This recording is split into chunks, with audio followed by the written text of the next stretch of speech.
Assalamualaikum warahmatullahi wabarakatuh. Dalam teknik kimia, ada sebuah proses yang namanya mixing.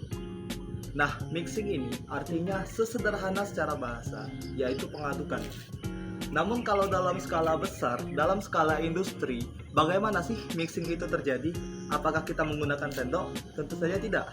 Nah, kami akan membahas tentang mixing antara liquid dengan liquid alias dua liquid yang berbeda. Bagaimana sih cara mengaduknya? Di sini akan kita bagi menjadi tiga. Yang pertama ada dispersion, yang kedua ada emulsification, dan yang ketiga ada dissolution. Apa aja itu? Let's check it out. Sebelum kita masuk ke pembahasan dissolution, emulsification, and dispersion, kita harus tahu terlebih dahulu apa itu liquid into liquid dalam mixing and agitation. Liquid-liquid dalam mixing and agitation adalah proses penggabungan dua cairan yang tidak saling bercampur atau immiscible untuk menghasilkan campuran yang seragam. Liquid dalam mechanically stirred vessel adalah operasi industri standar yang dijumpai banyak industri makanan, farmasi, petrokimia, dan kimia.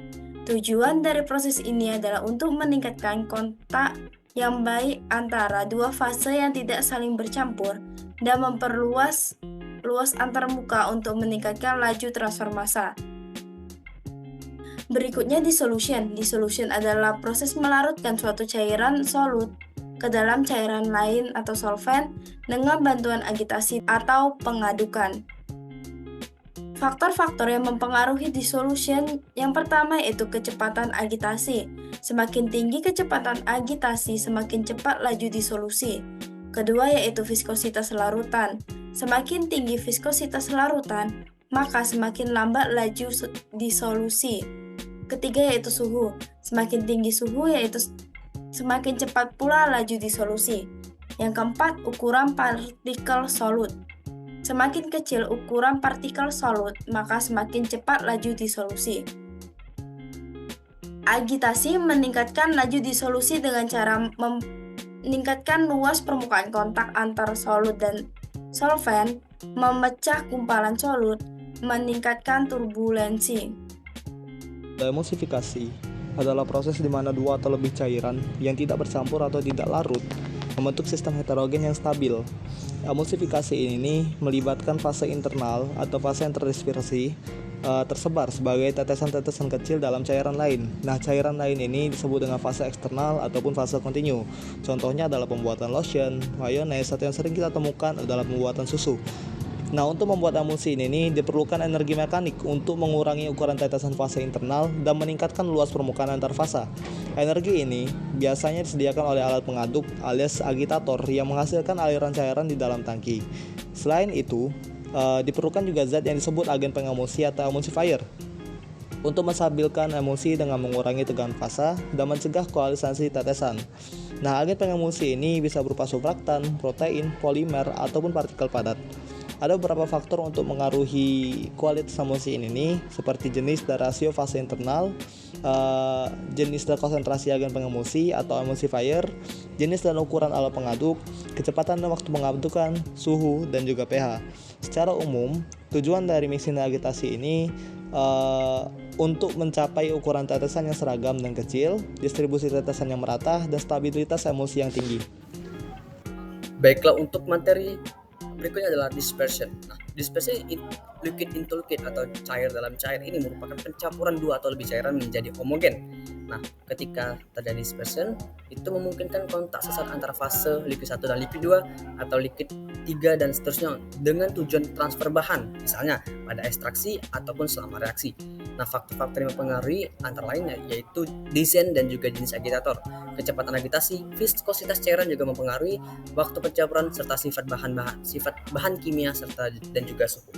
Nah, mesin pengaduk pada agitator pun berpengaruh. Misalnya pada agitator cakram bergerak bolak-balik akan berbeda dengan cara wadah tradisional yang menggunakan impeller rotasi. Nah, ini untuk salah satu rumus dalam dispersion adalah critical condition and minimum mixing time. Kemudian sumber yang kami gunakan adalah bisa diakses di link jurnal. Kemudian kita akan masuk ke dalam contoh soal. Ini adalah contoh soal. Tangki yang diaduk dengan impeller standar diperlukan untuk mendispersikan gas.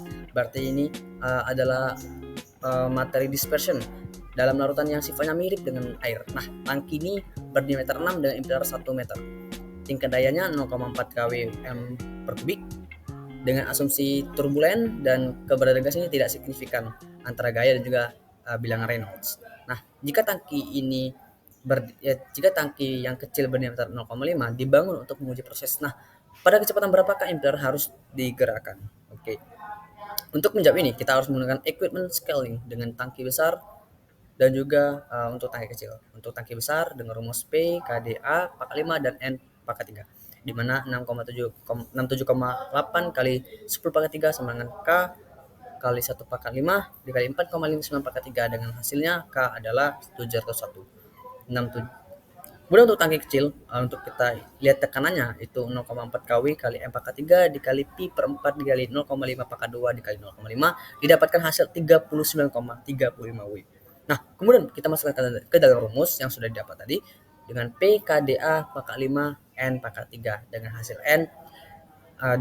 N adalah 9,75 Hz atau 585 RF per min. Itu adalah kecepatan impeller yang harus digerakkan. Nah, untuk menghitung ini saya mengasumsikan DA sama dengan 1/2 DT atau 1/2 kali 0,5 sama dengan 0,15. Sekian, kemudian untuk video akan dijelaskan di berikutnya.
Itu tadi adalah pembahasan seputar mixing dan agitasi dari liquid terhadap liquid.